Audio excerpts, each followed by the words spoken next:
What if I told you the biggest barrier to your company's growth is you? Let's fix that. So here today, we're going to talk about you, the constraint of your business. You're the primary constraint. And why is that? Is because most entrepreneurs aren't entrepreneurs at all. They are entrepreneurs suffering from an entrepreneurial seizure, or technicians rather, suffering from an entrepreneurial seizure. So what does that mean? It means you know how to do the work, right? You know how to do the work. You're a technician. You went and started the business. I know how to do plumbing. I know how to fix an HVAC or install an HVAC system. I know how to do electrical. So you start wearing the technician hat. You put the technician hat and you go out there and you're doing the work. And then business grows because you're doing a great job. You hire somebody, you maybe hire a couple of people. And at some point it becomes a little overwhelming. And so you don't grow any more than you possibly can because you don't have the vision for figuring out how you can do it because there's only so much of you. There's the constraint. It's you. And here's my plead to you would be to, as quickly as you can, extricate yourself out of the technician role of your business and then take on more of the manager and the visionary, and more so the visionary. Okay, so how are we going to do this? So number one, let's talk about why. Founders need to step away from doing the work in order to build the business that's actually meaningful and viable and has the potential to grow. Again, because there are only 24 hours a day, you can only work so much. And by working in the business, you are actually doing it a disservice. And by disservice, I mean you're the limiting factor. You're the constraint basically that's holding the business back.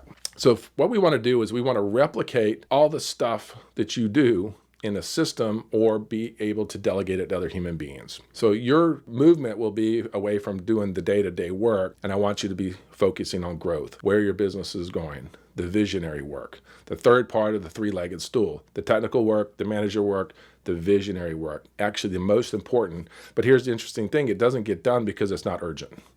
Hugely important, just not urgent. What's urgent? Solving a problem because an employee didn't show up to work today. It's, you know how the craziness is. I don't have to tell you your business. I've been doing this for 35 years. It's the same nuttiness that was 35 years ago today. It's just maybe more compounded because there's more coming at us. So the first thing I want you to think of is how to work on your business, not in your business. And here's some ideas. This week, I want you to pick one thing that you can delegate to somebody else.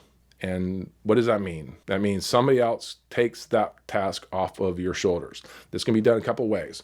One is, let's make sure the task even needs to get done. So a lot of times I see businesses and entrepreneurs just doing crap that at the end of the day doesn't need to get done by anybody. So just toss that crap right in the garbage can. But if it's got to be done, who can do it? Who? Not how, who. Figure out your who, and then we'll worry about your how.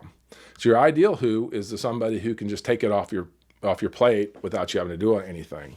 But if not, then we got to follow a program I call the 3D entrepreneur. And that's where you do the work, you document the work, you delegate the work, right?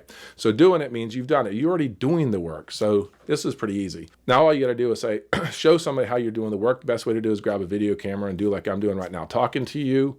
We are just going to document the work of us actually doing it. And while you're doing this, you're actually telling them why you're doing certain things, the value behind it, what's your vision for it. And you're just kind of walking them through the process of doing the work. It doesn't even have to be pretty. In fact, the uglier, the better. Just make sure you get across everything that needs to be done, how it needs to be done to meet your standard, why you have that standard, and then they can take it from there. You don't even have to write anything out. So that's the next one. So do that this week. Pick one thing, document it with video, and then hand it off to somebody. Now, once you do this, you need to set up a system to regularly assess which tasks need to be done and are delegated. And so what my urge to you would be to create a to-don't list. I know you already have a to-do list, but let's create a to-don't list. What's a to-don't list? It's the crap you do not want to do anymore. Or, and I want you to think about this a little bit differently, stuff you really shouldn't be doing, regardless of whether you want to or not. And what does that mean? Well, you can't make $500 an hour if you're doing $10 an hour work. I don't think I can put it any more bluntly than that. If you want to be earning $500 an hour, do not be doing $10, $20 an hour work. It's stupid. That's absolutely stupid waste of your time. I don't care how much you like it. You got to get rid of it. So I'll tell you about a story about a contractor. He was so busy actually doing the work that he didn't have time to go out and bid work. He's doing the job, and then he doesn't have time to go out and bid the work to get the next job. So what happens to his world? It is absolutely feast or famine. It's so reactionary, it's stupid. So what he's doing the work. He gets a job, he goes and does the work, but it fails to have a system in place to be bidding the next work coming. So then that job ends, and then what does he do? Now he's all about bid. Go out and bid, go out and find work, go out and find work. And this cycle is ridiculous and insidious. He's making money, and then he's trying to get work. And while he's trying to get work, there is no work. He's trying to get work, which is not paying him until he actually gets the job done.